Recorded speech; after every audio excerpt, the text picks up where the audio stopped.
வணக்கம் பானு. அதாவது கர்நாடக மாநிலத்தில் தென்மேற்கு பருவமழை தீவிரம் அடைந்துள்ளது.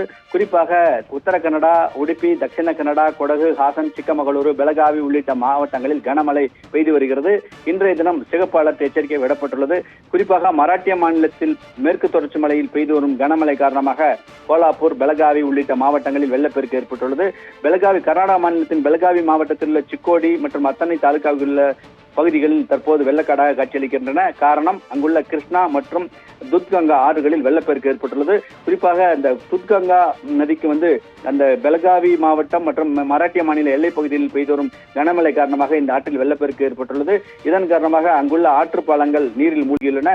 குறிப்பாக அந்த பகுதியில் மற்றும் துத்கங்கா ஆற்றில் 4 ஆற்றுப்பாலங்கள் வெள்ள நீரில் மூழ்கி போக்குவரத்து துண்டிக்கப்பட்டுள்ளது. தற்போது அந்த பகுதியில் யாரும் நடமாடம் வேண்டாம் என்று அந்தந்த மாவட்ட நிர்வாகங்கள் சார்பில் எச்சரிக்கை விடப்பட்டுள்ளது. அதேபோல் பெலகாவி மாவட்டம் நிப்பானி தாலுகாவில் உள்ள பல்வேறு பகுதிகளில் சாலைகளின் குறுக்கே அதிக அளவில் மழை வெள்ள நீர் செல்வதால் அனைத்து பகுதியிலும் போக்குவரத்து துண்டிக்கப்பட்டுள்ளது. குறிப்பாக கிருஷ்ணா ஆற்றில் 75,000 கனஅடி தண்ணீர் தற்போது சென்று கொண்டிருக்கிறது. இதன் காரணமாக பெலகாவி, மராட்டிய மாநில எல்லைப் பகுதிகள் பல்வேறு இடங்களில் வெள்ளக்காடாகத்தான் காட்சியளிக்கிறது. இது ஒரு முறம் இருக்க, கடலோர கர்நாடக மாவட்டமான உத்தர கன்னடா, உடுப்பி, தட்சிண கன்னடாவிலும் தொடர்ந்து சிகப்பு அலர்ட் எச்சரிக்கை விடப்பட்டு இங்கு மழை பெய்து கொண்டிருக்கிறது.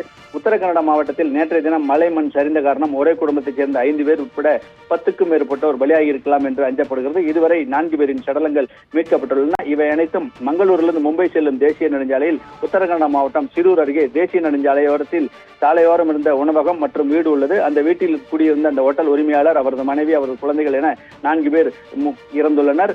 அதே நேரத்தில் அந்த ஹோட்டலில் உணவு அருந்ததுக்காக நிறுத்தியிருந்த தமிழகத்தின் நாமக்கல் மாவட்டத்தைச் சேர்ந்த லாரி ஓட்டுநர்கள் 3 பேரில் ஒருவரின் சடலம், அதாவது சின்னப்பன் என்பவரின் சடலம் மீட்கப்பட்டுள்ளது. மேலும் 2 அதாவது டேங்கர் லாரி சமையல் எரிவாயு ஏற்றிக்கொண்டு மங்களூரிலிருந்து ஹுப்ளி நோக்கி சென்ற டேங்கர் லாரியின் ஓட்டுநர்கள் அந்த லாரியோடு கங்காவலி ஆற்றில் அடித்துச் செல்லப்பட்டுள்ளனர். அவர்களை தேடும் பணி தற்போது தொடர்ந்து நடைபெற்று வருகிறது.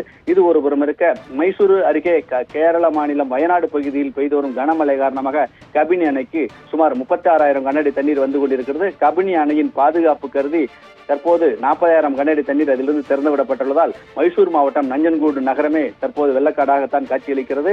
கிருஷ்ணராஜசாகர் அணையை பொறுத்தவரை மொத்த கொள்ளளவு 124 அடியாகும். தற்போது அணைக்கு நீர்வரத்து சுமார் 30,000 கனஅடி தண்ணீர் வந்து கொண்டிருக்கிறது. கொடகு மாவட்டத்தில் தொடர்ந்து மழையின் தாக்கம் அடுத்த 24 மணி நேரத்துக்கு நீடிக்கும் என்று வானிலை ஆய்வு மையம் சார்பில் தெரிவிக்கப்பட்டுள்ளது. மொத்தத்தில் இன்றைய தினம் முழுவதுமே, அதாவது வியாழக்கிழமை மாலை வரை சிவப்பு அலர்ட் எச்சரிக்கை விடப்பட்டுள்ளதால் தொடர்ந்து மழையின் தாக்கம் அனைத்து பகுதிகளிலுமே நீடிக்கிறது என்று கூட கூறலாம்ங்க பானு.